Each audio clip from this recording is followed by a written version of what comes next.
guys, we got this great clip from one of our long content videos. Don't forget to hit the subscribe button. Enjoy. So I'll give you some best practices and some ideas for the audience, right? So first thing is you just want to start by figuring out what it is you're going to outsource. So if you talk to the outsourcing gurus out there, they will say to outsource all the busy stuff in your business, right? All the minutia that's taking up your time that, your time could be better spent elsewhere, right? I disagree with that. I have a different strategy. So I say you want to focus on the money-making tasks. So I'm sure you would agree there's about 1 million things you could do every day in your business, right? There is a list that never ends. That never ends. Yeah. But there's only a small handful of stuff that creates bottom line results, right? When you're buying and selling properties and you're rehabbing them and then you're reselling them, those equal bottom line dollars. That's right. Everything else gets you busy. So I always say, you make a list.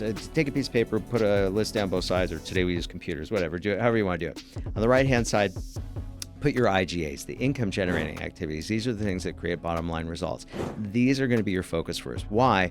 Because even though you're saving a lot of money with an assistant, an overseas assistant, you might pay $6, $7, $8 an hour. It's not a lot of money, but it's still a liability on your balance sheet, right? Yep. So let's get that employee paid for right away, right? So make a list of those.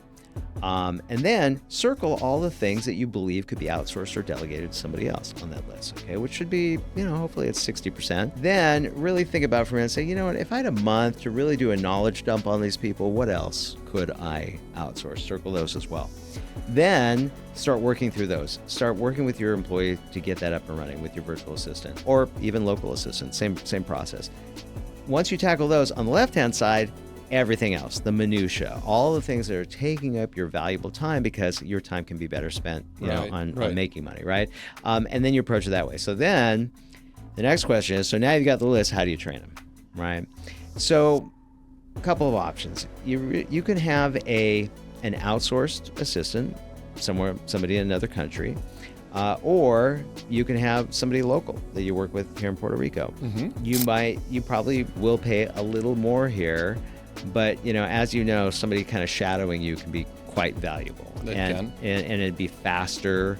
And rather than you taking all this time to train, you could just do, and they could learn while you're doing, right? So you're not taking time out of your money-making schedule. So there are a lot of pros to having somebody local. I like the fact that you've done this in real estate, right? So this should be something that I can plug into pretty easily. You can, and I have a presentation on it. As a matter of fact, if you remind me, I'll get it over to you. I think I can find it. Yeah, and I talk about all the stuff. And when you see the laundry list, you're going to be like, oh shit, I can't believe that. And for me, I have partners, right, that want to pull back and do less. Right. One of my partners is in charge of the books, and tracks everything, and he's amazing.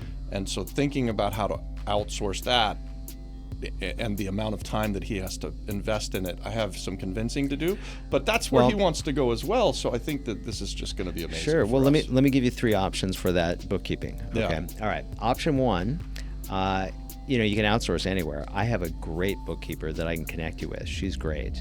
She's super knowledgeable. She's not terribly expensive, but she's in the States. So that's option 1. Probably should do that one. But I'll share some other options for those of you out there as well.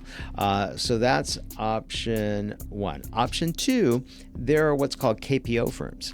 So KPO firms, my business is BPO, business process outsourcing, which is basically back office and customer service. Yep. KPO is knowledge process outsourcing, specialized stuff, paralegal, bookkeeping, CPA, things like that. And you can find these KPO firms. KPOs tend to be a little more prevalent in like India. Okay. They'll charge you more, but they can do the stuff as well. And then third, here's another cool hack too. And I'll just tell you guys like a little case study so you get it. So one of my dear friends, one of my best friends, Tim, has had his employee with me, Lido, for a decade probably. And Tim is in the computer repair business. And so Tim would basically go out to sites and fix people's networks and computers and stuff. And so he had a totally linear business. So it was all about, the more time he could spend at sites, on-site, the more money he'd make. And this is kind of, real estate is a leveraged business, but because of what you do, the more deals you're doing, the more money you're making, right? So for Tim, it was linear. So he just needed more time. It was all about just buying him more time. So he had his assistant, Lido. So he told me that, Tim told me that he was doing the QuickBooks, the bookkeeping, and again, that took away from revenue generating activities. So he said, well, could I get Lido to do this? Or no, he came to me and said, do you have people who can do bookkeeping? I said, you know what? We do, but you're going to have to pay a premium. I said, why don't we do this? I said, QuickBooks is easy, and there are tutorial videos already. And why don't you record some screen capture videos of where you book to what and why and who and what have you, the details, and then give it all to Lido and let's see if Lido can do it. So he did. Lido totally figured it out. So now when Tim goes to a site, as he's walking out the door, he texts Lido, 6 hours, client XYZ. Lido bills him, handles the collection, and does all the bookkeeping. Amazing. So again, it just goes to investing a little time in your VA. But again, I'll connect you with somebody that I think is your person. I can't wait. Yeah, That's absolutely. great. Yeah, so those kind of things are easier to outsource. It's the more strategic stuff, like the stuff you do, that is harder, right? Because it's specialized. But again, if you have somebody mirror you, they'll I mean, that's the idea for this YouTube channel. That's the idea that I've done with the Don and with others, where we invest in some people and teach them what we do so that they can help us to do more deals, right? Yeah, exactly. They become your bird dogs, right? Yeah. Or the leverage in your business. It's this info marketing model is such a win-win, right? Because you are giving away your best stuff, great information for free, and then some of these people are absorbing it. Most people will do nothing because most people in life do nothing. Unfortunately, right? yeah. But more and more people are doing now because they have access to so much more, Yeah. and then some people will actually take your information and go run with it, which it'll change their lives and the lives of so many people. Yeah. There's a ripple effect, right? It'll create jobs and money. We talk about that a lot on this channel. Do Like, ya? the action of doing stuff just lifts everybody up, right? It's such a does. great thing to be successful and then have your influenced people in your Yeah. life, Yeah. your friends, your family, also get encouraged and realize, well, he did it. I can do it. Totally. You have no idea the impact that every move you make in your life makes, right? I mean, the littlest things create this ripple in the universe that changes everything. Hey guys, thanks for watching that. Subscribe to our channel, watch this next, and then also check out the pinned content for more great content, guys. God bless.